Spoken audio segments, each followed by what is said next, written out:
Season's greetings, my Churraskians. It is me, Churrasco Voltor, with a long-awaited 6-month hiatus pickup video. And here we have Mini Squishy Monkey that's going to hang on to this Astrobot PS5 controller that I recently picked up. Really nice. I wish these things were made better, though, to avoid stick drift, as my launch PS5 controller recently caught a bad case of stick drift. Anyways, let's get started, guys, with some really neat pickups. I got some really cool stuff. Apparently, it was horror season and like Metroidvania season, except for some of these. Let's check this out. Our oldest game, or one of the oldest first, is Donkey Kong on the Game Boy. Now, this game is really, really cool. Actually, if you plug it into the Super Game Boy, it has a really cool border and really awesome colors. It's basically starts off as regular Donkey Kong, and then it has some extra levels that get really, really fancy and really crazy with Mario. It's Puzzling Extreme. And this particular copy was at one of my retro stores, the only one left in the area. And they put a new battery in this sucker, and it was super cheap. And I've wanted this one for a while. So I'm really excited to own Donkey Kong. I made some headway, but I got stuck in some of the harder puzzles. If you like puzzles or platformers, this is a fantastic game. Fantastic selection. All right, let's continue. My son, this was something he picked up, actually, that's made itself into the collection, made its way into the collection. Lego Harry Potter for the PS4. Now, this game is apparently a compilation of the first, well, not the first, but two, you can see, and it's in the PS4 right now. He's been playing it, of two Lego Harry Potter games from the PS3 remastered for the PS4. Now, I'm not a big fan of either Lego or Harry Potter, but this was the perfect storm for him of things that he likes. So here it is. You know, he's been playing it pretty. He's been making some headway on this one too. Next up is another game that I kind of got for him with the intention of him getting it. Is Terraria, the greatest hits. Now this game, I guess my son really likes Minecraft, so I thought it was kind of like that, but like a 2D Minecraft. He played it very, very briefly, mainly to see if it worked. And yeah, it worked. And not sure. I don't have much to say about it. This version apparently has all the items unlocked or something like that. I'm not really big on Terraria. I would like to try it out. And it takes up like no room at all on the PS5. I installed it on the PS5. And yeah, I want to check it out eventually. But Terraria. Next up is a fantastic Metroidvania that I picked up called Afterimage. I picked this up with cousin DJ along with two other games that you'll see later. This game is, and you can take that download code. It's probably used, but this game, holy hell. It's another one of those games that was really nice. It did the free PS5 upgrade. This particular game here is the biggest Metroidvania I've ever played in my life. This took like about 60 hours, and I'm pretty sure I didn't unlock everything all the way. I got the worst ending, and it's like a hand-drawn Metroidvania. And what's kind of neat about it is it kind of strays away from like gothic or horror or like very dark and somber Metroidvanias. This is like a really lively, really upbeat, really, it has its areas like a haunted village and things like that, but for the most part, it's a really vibrant, lively Metroidvania. And I really, really enjoyed playing this. Like I said, it's a massive game. I highly recommend it. If you remotely find Metroidvanias entertaining, this is a fantastic game. I did beat this. Worst ending, like I said, but it's phenomenal and it's rather cheap. So check out Afterimage. It's a fantastic game. Next up, I visited St. Augustine recently, and I swung by a retro store up there, and I found a really, really nice copy of Wave Race Blue Storm. I love the original Wave Race on the N64, and I always wanted to check this one out. And yeah, it's a really decent game. It's very, very hard when I'm riding the jet skis and all that stuff, or when riding them through the surf and the more chaotic maps. It really kind of sucks because it's very, very difficult. But it's essentially Wave Race 64 with upgraded graphics. I really like it. It's a cheap pickup, and it's a GameCube game. So, and it's exclusive to the GameCube, so I definitely had to pick this sucker up. But yeah, I'm excited to have a copy of Wave Race Blue Storm. Next up, let's deal with a little bit of heartbreak. Panzer Dragoon Orta for the original Xbox. A really, really nice copy, complete, and my Xbox cannot play it. Now, I know it's something to do with my laser being bad on my original Xbox. I think if I put it in a 360, it would probably play. I got to check that out, but I'll eventually maybe fix up that Xbox. I don't know. But what a shame that I can't play. This has been on my list for a long time. The disc is immaculate. The thing is that this game is arguably the best Panzer Dragoon game in existence. You can look it up. It's the highest reviewed. And it has the original as an unlockable. So you have the essential Panzer Dragoon saga here in one disc on the original Xbox. And I would really love to play this game. It's a little bit more rare, a little slightly more expensive than the typical Xbox game, but nothing that'll break the bank. And the guy was super neat. He refunded me the full price and told me to just keep this thing. So I gave him a great review. Maybe it'll work on a 360, or maybe it's the disc because he said it was untested. But anyways, yeah, Panzer Dragoon Orta. Maybe one day I'll get this thing to work. Next up is something I bet you guys have never seen before. I'm betting you've never seen. Covert Ops Nuclear Dawn. This is a big boy box. Complete. Very, very cheap game. Think Metal Gear Solid meets Resident Evil without zombies. And you get the idea. You're a undercover agent sent into a nuclear train with a nuclear payload to free some ambassador or something like that. This game is really cool. I saw some reviews online and really intrigued me, and the price was it was like nothing. And I've gotten into like a little kick of these tank control games lately. I'm really enjoying it. The retro PS1 aesthetic it really calls to me. You'll see some other games later on that'll kind of, you'll see what I mean. But I really recommend Covert Ops Nuclear Dawn. It's maybe between a $10 to $12 game. I mean, $10 to $20 game. Yeah, a lot of fun. I'm really enjoying it. I got a little bit further. Cheesy voice acting, cheesy CGI movies. It's really, really cool.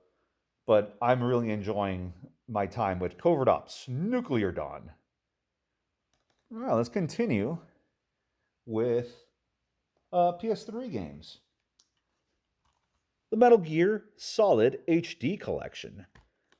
Now, Churrasco, why did he pick this up and not like the Legacy Collection? Because I have most of the games from the Legacy Collection, and it's very expensive. And this game is a fraction of that price, and it included the one game I don't have physically, which is Metal Gear Solid Peace Walker. Peace Walker is supposed to play a little bit more like Phantom Pain, like the parachute mechanic on the soldiers that you can kind of kidnap and build up your base, I think. I don't know much about it. It's, like I said, the only Metal Gear Solid game I haven't really played, so here I have it. And I have remastered versions of Sons of Liberty and Snake Eater as well. So it was very cheap at GameStop. It was about 20 to 25 bucks, which I think is maybe going rate, or maybe I overpaid a little. But I'm very happy to have this and complete the Metal Gear Solid collection. Next up, we have Nier, the original Nier for the PS3. Now, this game, I remember when this was really expensive a few years back. It was like a $60 to $50 game. This was 20 bucks at GameStop. I guess the price has gone down since they re-released or done like a remaster of the original on the PS4. So this one kind of dropped in value, as I guess what happened. I played this for a few hours, and it was cool. Not my cup of tea, but I enjoyed it for what it was. It's a hack and slash 3D hack and slash in a semi-open world with like a weird little story. It's intriguing. It starts off in modern times, and then it like goes to medieval times. It's really, really strange. I enjoy it. It's kind of an ugly game, kind of like a really nice looking PS2 game, and I can see there's a lot of jank in this one, but I like it. It's okay. It's worth checking out. I've always been curious about the game when it was skyrocketing in price, and when I saw it at how dirt cheap it is now, I just had to pick up a copy. Yeah, Nier. Next up, the last PS3 game, And this is where we start spooky stuff, the Silent Hill HD collection. It is empty as it is in the PS3 at the time, at this moment. I know this is the worst way to play both games of Silent Hill 2 and 3, but considering the fact that Silent Hill 2 is probably around $200 and Silent Hill 3, they're both like $200 games, $150 to $200 games. I bought this for like 20 or $30, and yeah. And I, as you know, am very, very scared of spooky games. So I didn't mind really picking this up this way. It doesn't run very well on the PS3. I can already tell, and it's kind of ugly. But here I have the two horror classics at my fingertips. Instead of dishing out hundreds and hundreds of dollars, I have it all in one convenient little kind of shitty package. But yeah, there it is, Silent Hill HD collection. Let's keep getting somewhat spooky with We Happy Few on the PS4. I've been so curious about this game for some time now, and I always thought it was it gave me like BioShock vibes, but it's more like it has like open world areas. It's a first person game where you play as different characters, and some have different abilities. Like they have some have stronger melee, some can run better, something like that. I don't know. The story's intriguing. It's about a alternate history type of thing where people take a drug called joy to make them happy. In reality, they don't acknowledge how horrible the reality of their lives is. Like there was a scene early on, not much of a spoiler because it's so early on in the game. They're having a birthday party, and then all of a sudden, when the joy wears off, the guy like phases out of the happy illusion, and he's eating a rat, like they're eating a freaking rat. So that was kind of cool. It gives me also like Fallout meets BioShock vibes, I guess is what it would be best, with the item management and crafting system, skill checks to open lockers and things like that. It's super cheap. It didn't review very well, and I can kind of see why. It has its issues, but I'm very happy to have it and give it a shot. I played it for a few hours. I don't know if I'll come back to it, but it satiated the need, the curiosity. So I'm very happy to have We Happy Few. Let's continue on, shall we, with more spooky stuff. Alien Isolation, the Nostromo edition for the PS4. It's kind of funny that I found this. GameStop was having a fantastic sale, and I picked up a lot. A lot of the PS4 games you'll see. As a little juicy tidbit, on this video, there are no PS2 games picked up. Isn't that crazy? A lot of PS4, though, and you shall see. Most of them were picked up at GameStop. Anyways, my brother had, I remember he had visited recently, and he had found his copy of Alien Isolation on the PS3, and he recently had it on stream. But I bought this before that. But I just saw it, and I was like, so many people talk about this game, and it's on the PS4 for some reason. It's a little bit pricier. I know why it's pricier than the PS3 version, but it's kind of a weird mid-tier expensive game on the PS4, at least per GameEye. But that's not why I bought it. I bought it because of all the hype about this game. So many people streaming it, saying it's one of the scariest, best AI employments in any game. Like the alien, the way it stalks you, the necromorph, or xenomorph. Necromorph is Dead Space. Xenomorph stalks you through all over the place throughout the whole game. It's supposed to be cool. I played a few hours into it. It spooked me out to the point that I didn't even get to see the damn alien yet. But I played it. I was playing it with my sons, and they were both kind of into it. Thankfully, nothing too gory happened. But yeah, I have this now, and I am pretty pumped to have it. Yeah, Alien Isolation, Nostromo Edition. Let's continue with the Spook Fest, shall we? I've been kind of getting out of my comfort zone. The Resident Evil Origins Collection on the PS4. I know that there is an incoming Resident Evil 0 remake, but this is kind of a interesting pickup because I technically already own both of these. So I have 0 on the GameCube, and I have the original game downloaded onto my PS4, I believe. But hey, I get to own them physically now, and I've seen this collection kind of going up and down in value all over the place, and I found it for super cheap, so I couldn't resist picking it up. And your boy Churrasco, he made a valiant attempt to try to play this game, and immediately terrified by the first couple of zombies in Resident Evil Origins collection, in the first Resident Evil. I think Zero is a lot less scary. I don't know why. I think the fact that you start on a train makes it less spooky. That mansion, that Spencer mansion in the original Resident Evil, it horrifies me. And the only way I've been able to kind of put up with the scariness of the Spencer Mansion is playing it on my DS on the Deadly Silence edition, because everything looks so pixelated. It's not terrifying at all. On this, it's amazing how I think it's a 2001 game on the GameCube still holds up so damn well. The game is it's a beautiful game, and it's terrifying. It's one of the scariest games I've ever played, and it probably will remain that way. I don't know if I'll dive back into it, but I feel like I have to. I owe it to myself as a gamer, as a collector, to beat Resident Evil, the original, at least once. But yeah, very happy to have Origins Collection. Just another way for me to avoid it because I'm scared of it. Next up, keeping up the Resident Evil train, is Resident Evil 3 Remake.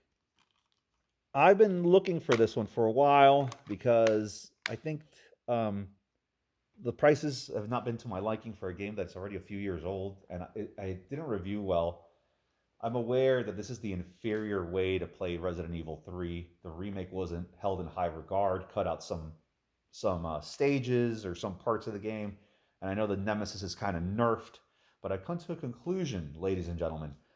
What I really hate about some horror games is being stalked by an enemy you can't fight back. Like, like maybe this guy over here. Like, that's why I have a hard time with isolation. I don't like not being able to defend myself. I feel like it's not even a skill thing. It's just not fair. So I know that in the original Resident Evil 3, Nemesis stalks you relentlessly throughout the game, and I'm thankful that in this one he really doesn't.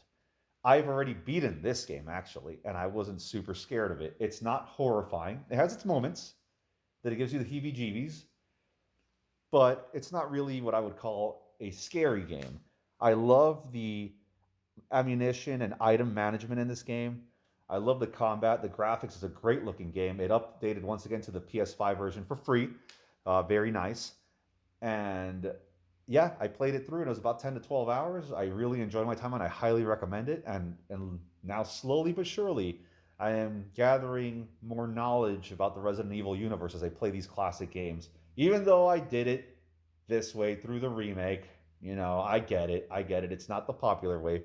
But yeah, I got that in my out of my backlog, and I really really enjoyed RE3. This was a phenomenal game. And now let's go to the other end of the spectrum, something horrifying that I will probably never ever play ever again. This also upgraded to the PS5 version for free. This is Resident Evil 7 Biohazard, the Gold Edition, which includes the VR mode included, which I don't have VR, I just played it standard. It has all the downloadable content on there as well, including the only part is the Not a Hero DLC that you can just access on the store, and it's free through this disc. So yeah, the complete package of one of the most horrifying games I've ever played. In the beginning, it starts off like a walking simulator because this is Resident Evil in first person, through this horrible, dilapidated, like swamp mansion, and it was freaking scary, man. I only played this for about an hour. To the early confrontation with people that you wouldn't expect that fight you. Not to spoil anything. I mean, the game is old, but not terribly old. But yeah, I probably won't go back to this one. I remember it felt almost as if it was VR. Like every step of the way that I was guiding the main character, Ethan, through this place, I took it cautiously and creeping around every corner, holding my breath as the baddies and monsters in this game would find me easier if I didn't. Yeah, this has been a kind of Resident Evil season, but I probably won't go back to this one. This one is arguably more horrifying than the first for some reason. I just don't know why. I don't know. It's very scary. I know it's held in high regard. So maybe one day, maybe, probably not. Not likely. Yeah. Let's continue to the cream of the crop of the these last two PS4 games. Signalis being one of them. This is the one without the Polaroid, the lenticular Polaroid. This game was extremely expensive, and then I was like, oh, look at this. This one was super cheap, so I picked it up, and I was like, oh yeah, score. I didn't know, but I guess Signalis has been reprinted recently, and it doesn't include the lenticular Polaroid picture. That's what makes the other version, the original, the first print, so much more expensive. But anyways, I'm very happy to have this. I beat Signalis also. It took about 8 hours maybe. This controls like a PS1 game. I took the tank controls off because I didn't really, it doesn't really need them. But yeah, extreme item management as this like android chick goes through a space station trying to find out what happened to your human partner. Um, you Resident Evil type puzzles and maps where enemies get back up after a certain amount of time, so you have to light them on fire, things like that. Very creepy, very disturbing ambiance with some Silent Hill touches. You go into like a nightmare world later on where your map disappears. I hated that part of the game, but the story's neat. I got the not good, not bad ending, like the middle of the road ending. And I enjoyed this game so much, I might honestly play through this again to get the good ending. Yeah, I really, really like Signalis. It was worth the price of admission. It was a little steep, but it was still worth the price of admission. And I'm really, really happy to have picked this one up. Fantastic game, Signalis. If you're a fan of PS1 era horror games, I cannot recommend this game enough. Pick it up now before the second print inevitably skyrockets in value also. And the last PS4 game I picked up also with my cousin DJ. Um, Sword and Fairy Together Forever. It upgraded to the PS5 version for free. It's from Serenity Forge, so they have the little cardboard standees, the soundtrack, digital soundtrack, and what is this game? This game, Sword and Fairy Together Forever. I kind of giggle every time I say that title because it sounds like a super kawaii nerd. But anyways, I needed to have this because apparently it's a long running series that is Korean, I believe, Korean RPG series. And this is like the second one to kind of make its way to the States, or actually the first. The other one I think got a PAL release. I think Sword of Fairy 6. But anyways, this is like the same, like the production value in this goes really hard. It's like Final Fantasy levels of polish. Um, with a little bit of, the graphics are not on the same level and it's not structured the same. And the story's all over the place. The story, I don't even care about the story, honestly. It lost me immediately. There's too many terms that they expect me to know about, and I have no idea what's going on. But the combat is amazing. And I remember when I saw advertisements for this game back like years ago, because I've been looking for this game for years, by the way. It's all if you look up a copy right now, it's so hard to find one, especially for the PS5. I think for the PS5, it's like $100 for just the game. I found it at GameStop, brand new, and I had to pick it up, and it upgraded to PS5 anyways.